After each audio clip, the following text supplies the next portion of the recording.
দর্শক, এ পর্যায়ে সবাইকে আমন্ত্রণ জানাচ্ছি সংবাদপত্রের পর্যালোচনা ভিত্তিক পত্রিকার চোখে দেশ অনুষ্ঠানে।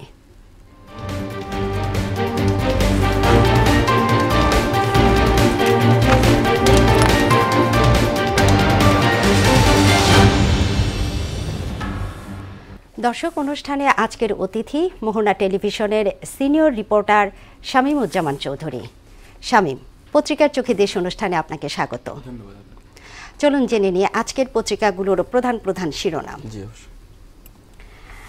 দর্শক, প্রথম আলো শিরোনাম করেছে সংস্কারবিহীন নির্বাচন দেশকে এগিয়ে নিতে পারবে না, অস্থায়ী দপ্তরে কাজ চলবে 5 মন্ত্রণালয়ের। দৈনিক ইত্তেফাক শিরোনাম করেছে ঐক্যবিহীন সংস্কারবিহীন নির্বাচন দেশকে এটি এগিয়ে নিতে পারবে না, প্রধান উপদেষ্টা। সচিবালয় আগুনের কারণ জানা যায়নি, তদন্ত শুরু। সমকাল শিরোনাম করেছে ঐক্য সংস্কার নির্বাচন বিতর্ক, ঘুরে ফিরে সেই 8 জনকেই স্বাস্থ্যের কেনাকাটায়। বাংলাদেশ প্রতিদিন শিরোনাম করেছে দুর্ঘটনা নাকি নাশকতা, ভোট প্রস্তুতি নিয়ে মাঠে বিএনপি। দৈনিক যুগান্তর শিরোনাম করেছে পেট্রোল পাম্পে যাচ্ছে অপরিশোধিত কনডেনসেট, বছরে লোপাট সরকারের 100 কোটি টাকা, সংস্কার নির্বাচন প্রস্তুতি একসঙ্গে চলবে। দৈনিক বণিক বার্তা শিরোনাম করেছে শুধুই আমলা নাকি কর্তৃত্ববাদী মতাদর্শের আমলা, বাশারের মতো পতন হতে পারে মিয়ানমারের সামরিক জান্তার।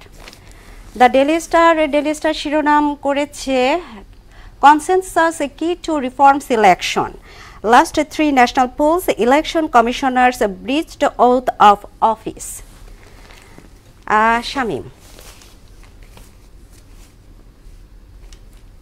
শামীম, আমরা শিরোনামগুলো দেখলাম এবং অলমোস্ট সবগুলো পত্রিকার শিরোনাম একই, তাই না? সংস্কারবিহীন নির্বাচন। গতকাল যিনি প্রধান উপদেষ্টা বলেছেন, তিনি, আমরা জানি যে আমাদের ঐক্য সংস্কার এবং নির্বাচন সম্পর্কে জাতীয় সংলাপ চলছে, তো সেখানে আসলে আমরা যদি বলি এই বিষয়টাকে আপনি কিভাবে দেখছেন, প্রধান উপদেষ্টার বাণী? কৃষিবিদে 2 দিন ব্যাপী নির্বাচনী সংলাপ শুরু হয়েছে গতকালকে উদ্বোধনী বক্তব্যে কিন্তু প্রধান উপদেষ্টা বেশ কিছু কথা বলেছেন। তার মধ্যে তার যে মেইন মেসেজ সেটি হচ্ছে যে সংস্কার, ঐক্য এবং নির্বাচন। তিনি বলেছেন যে নির্বাচন এবং সংস্কার একই সঙ্গে চলবে, এবং তিনি এই প্রোগ্রামে আরও একটি কথা বলেছেন যে যারা এখন ভোটাররা আছে, ভোটারদের বয়স নির্ধারণে তিনি বলেছেন যে 17 বছর হওয়া উচিত। আমরা জানি যে পৃথিবীর কিন্তু বিভিন্ন দেশে বিভিন্ন রকম বয়স নির্ধারণ রয়েছে ভোটার হওয়ার জন্য। গতকাল প্রধান উপদেষ্টা বলেছেন যে 17 বছর হলে, কারণ তরুণরা হচ্ছে পরিবর্তনের পক্ষে এবং তরুণদের মধ্যে যে একটা স্পৃহা, সব কিছু মিলে 17 বছরের একজন তরুণ ভোটার হওয়ার জন্য উপযুক্ত, তিনি এই কথাটি বলেছেন। এবং পাশাপাশি তিনি যেটি জোর দিয়েছেন যে সংস্কারবিহীন নির্বাচন আসলে দেশকে এগিয়ে নিতে পারবে না, অর্থাৎ মূল মেসেজটা হচ্ছে যে সংস্কারও চলবে, পাশাপাশি নির্বাচনের যে প্রক্রিয়া সেটিও চলমান থাকবে। এটি হচ্ছে গতকাল সংলাপে প্রধান উপদেষ্টা যে বলেছেন যে 17 বছর একজন ভোটারের বয়স হলে চলে বা হতে পারে, তো সেক্ষেত্রে আমাদের যে আমরা জানি 18 বছর পর থেকেই মোটামুটি সব জায়গায় আপনার বলেন ড্রাইভিং লাইসেন্স, এরকম আরো অনেক নাগরিক বিষয়গুলো আছে, সেগুলোর ক্ষেত্রেও কি তাহলে সংস্কারের প্রয়োজন হবে? তিনি বলছেন যে নির্বাচন সংস্কার যে কমিশন আছে, সেই কমিশন সিদ্ধান্ত দিবে যে আসলে ভোটার হওয়ার জন্য কত বছর প্রয়োজন, এবং তারা যেটি সুপারিশ করবে সেটি হয়তোবা পর্যবেক্ষণ শেষে একটি সিদ্ধান্ত নেওয়া হবে, এবং এই সিদ্ধান্ত অনুসারে পরবর্তী পদক্ষেপগুলো নেওয়া হবে, যে আসলে ড্রাইভিং লাইসেন্স থেকে শুরু করে সামগ্রিক যে প্রক্রিয়া কত বছর হবে সেটি নির্বাচন সংস্কার কমিশন তারা সুপারিশ করবে, এবং কয়েকটি ধাপে এটি আসলে আলোচনা শেষে তারপরে আসলে নির্ধারণ হবে। কিন্তু প্রধান উপদেষ্টা তিনি সুপারিশ করেছেন যে 17 বছর হলে তরুণরা ভোটার হতে পারে, তার যে মতামত, তার ওপিনিয়নটা তিনি গতকালকে দিয়েছেন, এটি আসলে নির্ধারণ করবে নির্বাচন সংস্কার যে কমিশন আছে, তারা নির্ধারণ করবে। জি, আরেকটা বিষয় আমরা দেখতে পেলাম যে আমাদের সচিবালয়ে অগ্নিকাণ্ডের ঘটনা, এখনো কারণ জানতে পারিনি, তো তদন্ত চলছে। তো সেই জায়গায় এবং গতকালের একটা নিউজও আমরা বারবার দেখেছি যে সচিবালয়ে সাংবাদিকদের প্রবেশ নিষিদ্ধ পরবর্তী নির্দেশনা না দেয়া পর্যন্ত। তো এই বিষয়টাকে আসলে আপনি কিভাবে দেখছেন, যদি আমরা মোটা দাগে চিন্তা করি বিষয়টা? এই বিষয়টা আসলে সাংবাদিক মহলে অনেকটা উদ্বেগ, উৎকণ্ঠা এবং শঙ্কার বিষয় তৈরি হয়েছে।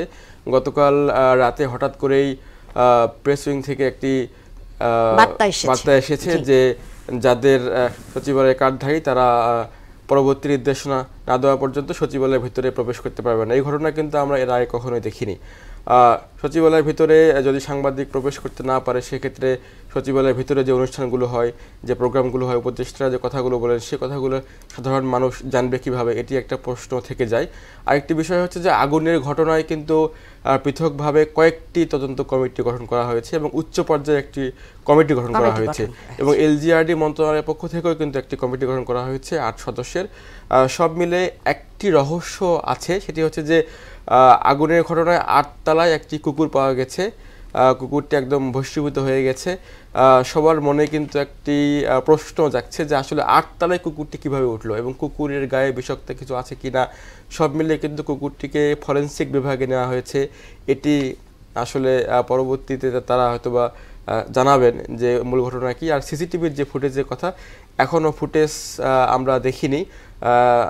অনেকে বলছেন যে ফুটেজের কিছুই নেই, ক্যামেরা সম্পূর্ণ পুড়ে গেছে, ভস্মীভূত হয়েছে এবং আগুন লাগার আসলে কারণটা কি এটি কিন্তু আমরা এখনো জানতে পারিনি, এখনো জানা যায়নি। তবে আমরা আশা করছি তদন্ত কমিটি একটা ভালো রিপোর্ট দিবে বা মূল ঘটনাটি উঠে আসবে বিষয়টি। আমরা আশা করছি। জি শামীম, আপনাকে অনেক ধন্যবাদ আমাদের স্টুডিওতে উপস্থিত থাকার জন্য। ধন্যবাদ।